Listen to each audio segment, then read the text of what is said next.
국정농단 사건으로 헌정 사상 처음으로 탄핵된 박 전 대통령에게 검찰이 30년형을 구형했습니다. 검찰은 대한민국 헌정사에 지울 수 없는 오점을 남겼다고 지적했습니다. 네, 박 전 대통령에 대한 최종 선고가 어떻게 마무리될지 온 국민의 이목이 집중되고 있습니다. 오늘 이 시간 손수호 변호사와 함께 관련 소식 짚어보겠습니다. 어서 오십시오. 어서 오세요.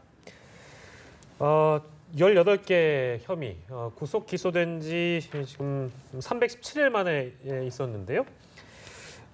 징역 30년, 벌금 1,185억 원을 구형했습니다. 일단 검찰의 구형을 어떻게 평가하시는지 듣고 싶습니다. 네, 상당한 중형을 예. 구형했다라고 평가할 수 있겠고요. 네. 또한 같은 재판부에서 재판을 받다가 먼저 1심리 절차가 끝난 최순실 씨의 경우보다도 오히려 이제 구형량이 높았거든요. 네. 이런 점을 볼 때 검찰에서 최순실 씨보다 박근혜 전 대통령의 죄책을 더 무겁게 봤다라고 예. 평가할 수 있겠고, 하지만 이게 구형입니다. 즉 검사가 박근혜 전 대통령에 대해서 의견을 밝힌 것이기 때문에요. 예. 앞으로 재판부가 엄격하게 판단을 해서 판결 결과를 선고할 텐데 예. 과연 어떤 결과가 나올지는 조금 더 지켜봐야 될 것 같습니다. 네. 네, 이번 결심에서 핵심 쟁점 사항이 있으면 어떤 것들이 있는지 자세하게 짚어주시죠. 네, 우선 박근혜 전 대통령이 두 번째 구속영장이 발부되면서 재판 절차에 협조하지 않았습니다. 예. 그런데 마지막까지 과연 계속해서 출석하지 않겠느냐, 네. 혹시 오늘은 출석하지 않을까라는 의견도 있었는데요. 예. 여전히 오늘도 출석하지 않았습니다. 또 국선 변호인이 선정되어 있는데요. 이제 선정된 그 국선 변호인들이 그동안 박근혜 전 대통령을 만나지 못한 상태에서 변호 활동을 했습니다. 예. 네. 근데 그렇다면 오늘이 이제 1심 마지막인데 과연 어떤 내용으로 변호 활동을 마무리할 것인가 예. 굉장히 궁금했는데 예. 또 여러 가지 그런 피고인과의 교류라든지 예. 준비 과정은 없었습니다만 예. 나름대로 열심히 준비를 해서 변호 활동을 한 것으로 예. 지금 알려지고 있고요. 네. 또 가장 중요했던 것이 과연 어느 정도로 구형을 할 것인가. 이 부분이었는데 조금 전에 그 앵커의 그 이야기대로 징역 예. 30년 또 벌금 1,185억 원을 구형했죠. 단순히 또 구형량도 중요합니다만 네. 예. 어떠한 근거로 그렇게 구형했는가. 검사와 특별검사의 어떤 논리 구성도 굉장히 중요합니다. 그동안 1년 가까이 재판을 하면서 부분 이제 언론 보도를 통해서 전달이 됐습니다만 오늘 그 논고문을 통해서 네. 굉장히 자세하게 또한 논리적으로 구성을 해서 이제 언론에도 공개를 한 바 있는데요. 예. 일단 크게 보면 첫 번째로는 증거, 네. 또 두 번째로는 유죄를 전제로 해서 양형 부분이었습니다. 예. 증거 부분부터 간단하게 좀 살펴보면요. 네. 일단 각 범죄마다, 각 범행마다 예. 구체적으로 증거가 무엇인지를 다 적시해놓고 있습니다. 예. 특히나 물증이 많다는 부분을 강조하고 있는데요. 예. 혹시라도 증거가 부족하기 때문에 유죄 판결이 내려지지 않을 가능성을 염려해서 예. 물증이 많다는 부분을 다시 한번 강조하고 있습니다. 특히나 물증 중에서도요. 예. 안종범 전 수석의 업무 수첩을 굉장히 여러 차례 언급을 한 부분이 눈에 띄는데요. 네. 예. 안종범 전 수석의 업무 수첩이 굉장히 여러 차례의 재판에서 증거 능력이 인정되었습니다만 예.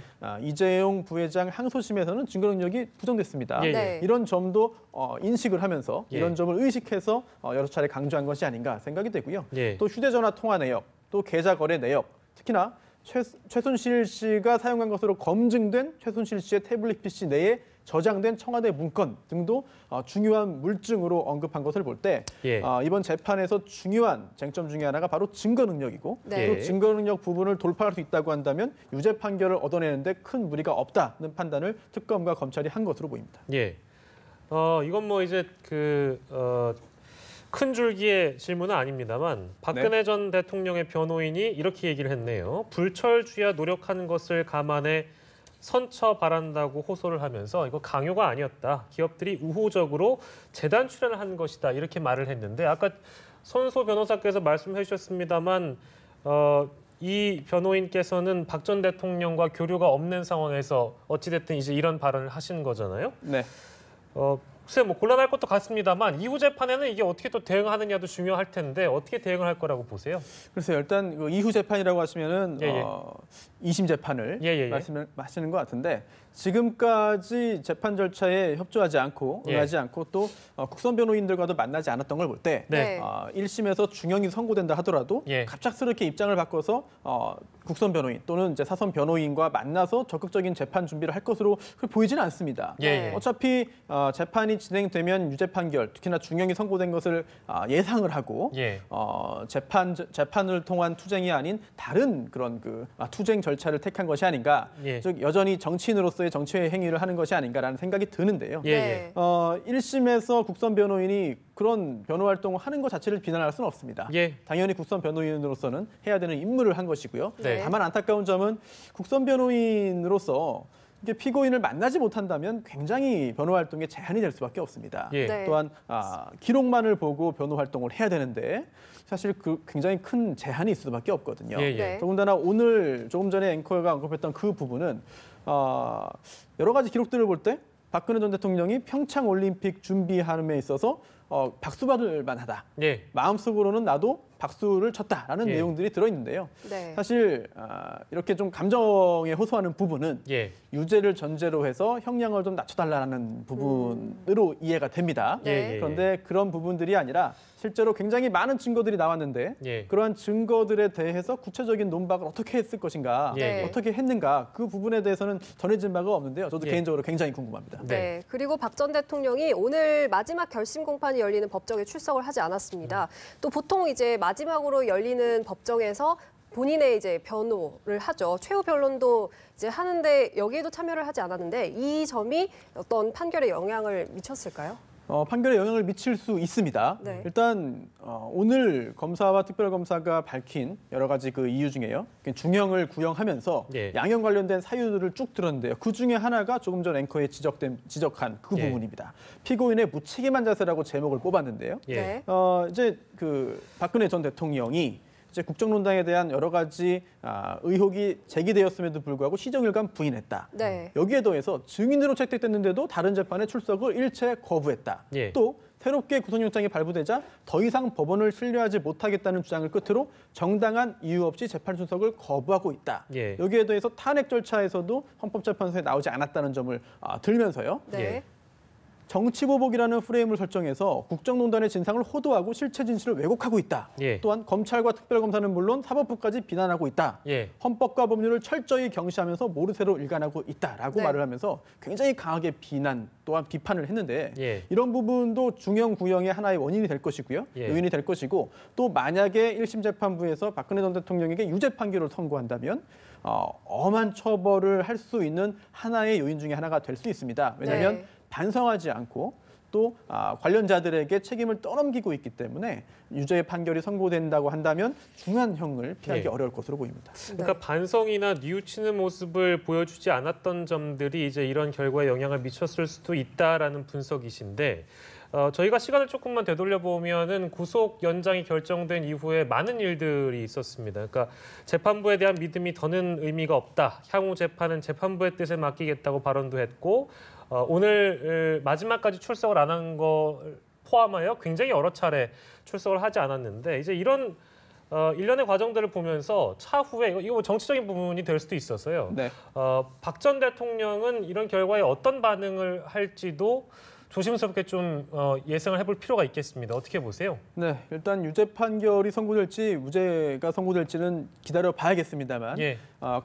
최순실 씨 1심 재판부와 같은 재판부라는 점, 예. 또 최순실 씨에 대한 1심 판결에서 상당 부분 박근혜 전 대통령과 최순실 씨가 예. 공동 정범으로서 함께 범행을 했다고 인정한 점 등을 예. 볼 때 유죄 판결이 선고될 가능성이 상당히 높아 보입니다. 예. 네. 아마 박근혜 전 대통령도 이 부분을 모르지는 않을 겁니다. 네. 특히나 국선 변호인들과는 만나지 않더라도 이제 유영아 변호사가 예. 뭐 얼마 전까지만 해도 사선 변호인으로 활동을 했죠. 예. 유영아 변호사를 만나 접견을 했는데요. 예. 그 과정에서 여러 가지 사실들을 또 전달받았을 겁니다. 예. 또한 TV 시청이라든지 이런 것도 가능할 테고요. 예. 이런 것을 볼 때 모르지는 않을 것 같아요. 하지만 설령 안다 하더라도 예. 지금 상태에서 갑작스럽게 이제부터는 제가 정면 대응하겠습니다. 네. 이제부터는 법적으로 제가 할 말을 하겠습니다. 예. 라고 한들 네. 지금까지 굉장히 많은 증거가 제출되었는데 이거를 어떻게 뒤집을 것이냐, 예. 어떻게 방어할 것이냐, 사실은 굉장히 난감한 상황인 것 같습니다. 예. 그래서 제 개인적으로는 1심 판결이 어떻게 선고되든 간에 결국은 항소심 또 상고심까지 갈 것으로 보이는데요. 네. 2심에서는 정말 최선을 다해서 방어 활동을 하고 예. 정말 방어하지 못할 부분에 있어서는 스스로 책임을 인정하고 범행을 인정하는 것이 예. 오히려 전직 국가원수로서의 책임지는 자세가 아닌가 싶고 예. 그것이 또한 개인적으로도 형량을 박근혜 전 대통령 개인적으로도 형량을 조금이나마 낮출 수 있는 방법일 것 같은데 네. 하지만 박근혜 전 대통령의 그동안 재판 수행 태도라든지 예. 그동안 보였던 여러 가지 모습들을 볼 때 그렇게 일반적인 피고인처럼 재판 과정에 응하고 예. 법적 대응을 하기보다는 여전히 정치적인 그런 그 행위를 할 가능성이 훨씬 높아 보이지 않나 생각됩니다. 네. 예. 이제 1심 재판부의 선고가 3월 말에서 4월 초로 지금 예상이 되고 있는데 어느 정도의 형량이 나올까요? 굉장한 중형이 선고될 수도 있고요. 네. 또 하나 지금 검찰과 특별검사가 징역 30년형을 구형했는데요. 네. 그보다 더 높은 형이 나올 수도 있습니다. 아, 실제로요? 네, 구형보다 더 높은 형량을 선고하지 못하는 법은 없거든요. 예. 네, 실제로 장시호 씨 같은 경우에도요. 검사의 구형보다 실제로 1심에서 더 높은 형이 선고된 바도 그랬죠. 있습니다. 네네네네. 네, 검사의 의견 제시에 불과하기 때문에 네. 재판부에서는 구형량보다 높은 형을 선고할 가능성도 있는 것이죠. 가능성의 영역입니다. 네. 하지만 그동안의 전례 등을 볼 때 최순실 씨에 대한 선고 형량 또 예. 이번에 검사의 구형량 중간 정도로 징역형이 선고되지 않겠느냐라고 일단 짐작을 해볼 수 있겠고요. 예. 네. 하지만 1심에서 비록 이렇게 중형이 선고된다 하더라도 예. 혹시라도 항소심에서 어떤 태도를 보이느냐 또 예. 항소심에서 가능성이 높진 않습니다만 그동안 드러나지 않았던 새로운 증거가 나타날 수도 있겠고요. 예. 또 입장을 번복할 수도 있습니다. 네. 정말 대법원에서 최종 판결이 확정되기 전까지는 예. 특검도 그렇고 박근혜 전 대통령 측도 그렇고 어떤 결과가 나올지 확신하기는 힘든 상황으로 보입니다. 예. 뭐 저희가 거듭 여쭤봐서 죄송스럽긴 한데 이게 단순하게 비교하면 네. 국정농단의 어떤 정점으로 박 전 대통령이 인지되고 있기 때문에 최순실 씨의 경우에는 25년이 구형됐다가 20년 형이 선고가 됐죠. 그러면 네. 박 전 대통령은 최순실 씨보다 더 높은 위치에서 이 국정농단의 정점에 있다라고 본다면 최순실 씨보다 당연히 높은 형량이 선고가 될 것이다라고 봐야 될까요? 어떨까요? 그럴 가능성이 굉장히 높아 보입니다. 예. 그러면 두 가지 측면에서 그렇게 볼 수 있겠는데요. 예. 첫 번째로는 박근혜 전 대통령은 최순실 씨가 범했다고 지금 인정되고 있는 그런 그 논란이 되고 있는 그런 범죄뿐만 아니라 예. 최순실 씨와 관계 없이 최순실 씨와 함께하지 않은 범죄들로도 지금 이 재판에서 기소되어 있습니다. 네. 굉장히 많은 그런 혐의들이 있는데요. 예를 들어서 하나은행의 어떤 본부장 승진 청탁이라든지요. 네. 예. 아니면 CJ그룹의 이미경 부회장 퇴진 지시 등이라든지 이런 것들은 최순실 씨와는 직접 관련이 없거든요. 예. 네. 하지만 박근혜 전 대통령이 했다고 해서 지금 기소됐고 재판을 받는 것이기 때문에 예. 최순실 씨 만약 유죄라고 한다면 최순실 씨보다 더 높은 형량이 선고될 가능성이 있어 보이고 예. 또 하나 최순실 씨보다 박근혜 전 대통령이 이번 사건의 더 핵심이고 정점이다라고 예. 하는 것이 검사와 특별검사의 입장입니다. 예. 즉 피고인 박근혜 전 대통령은 국정농단의 정점에 있는 최종 책임자이다라고 예. 하는 표현을 오늘 사용했습니다. 그리고 또 국가원수이자 행정보수반으로서 국정운영을 총괄하는 지위에 있었는데 예. 국정에 한 번도 관여해 본 적 없는 비선실세 네. 최순실 씨에게 국정운영의 키를 맡겨 국가위기 사태를 자초한 장본인입니다. 예. 라고도 했습니다. 이런 것을 볼 때 물론 무죄 판결이 선고된다면 이야기는 달라지겠습니다만 예. 유죄 판결 선고를 전제했을 때 예. 최순실 씨보다는 박근혜 전 대통령에 대한 비난 가능성이 훨씬 더 크다. 그렇다면 징역형의 형량도 예. 최순실 씨보다는 높지 않겠느냐라고 네. 보는 것이 일반적인 분석인 것 같습니다. 예. 네. 그리고 국정농단 사건에 대한 선고에 있어서 지금까지 생중계가 한 번도 이루어진 적이 없는데 이번에는 어떻게 예상하십니까? 쉽지는 않을 것으로 보입니다. 네. 이제 법정 방청 및 촬영 등에 관한 규칙이 있습니다. 이 규칙에는 사실 이 규칙이 한 차례 바뀌었습니다. 그래서 대법원 상고심 선고만이 아니라 1심과 2심 선고 때도 예. 피고인이 동의하지 않았다 하더라도 공익을 위해서는 중개할 수 있다. 선고를 중개할 수 있다라고 이제 개정이 됐는데요. 네. 하지만 아직까지 적용되어서 실제로 1, 2심 선고가 중계된 적은 없거든요. 예, 특히나 굉장히 공익적인 관점에서 공개되는 것이 마땅하지 않을까라고 많은 분들이 짐작했던 최순실 씨 1심 판결이라든지 아니면 이재용 부회장 1심, 2심도 모두 중계되지 않은 바 있습니다. 네. 그렇다면 이번에도 역시 무죄 추정의 원칙의 어떤 그 보장이라든지요. 네. 아니면 피고인의 어떤 인격권 보장이라든지 예. 이런 것들을 위해서 중개하지 않을 가능성이 상당히 높아 보이고요. 예. 다만 조금 전 말씀드린 이재용 부회장이나 최순실 씨 같은 경우에는 어쨌든 뇌물죄와 관련되어 있습니다만 사인입니다. 즉 공무원은 아니었던 거죠. 네. 예. 하지만 박근혜 전 대통령은 공무원이었고 예. 또한 중요한 또 핵심적인 그런 정치인이었기 때문에 예. 재판부가 전격적으로 다른 판단을 할 가능성도 조금은 있지 않을까 생각됩니다. 예, 네. 알겠습니다. 지금까지 박근혜 전 대통령에 대한 1심 결심 공판 내용과 관련해서 손수호 변호사와 함께했습니다. 고맙습니다. 고맙습니다.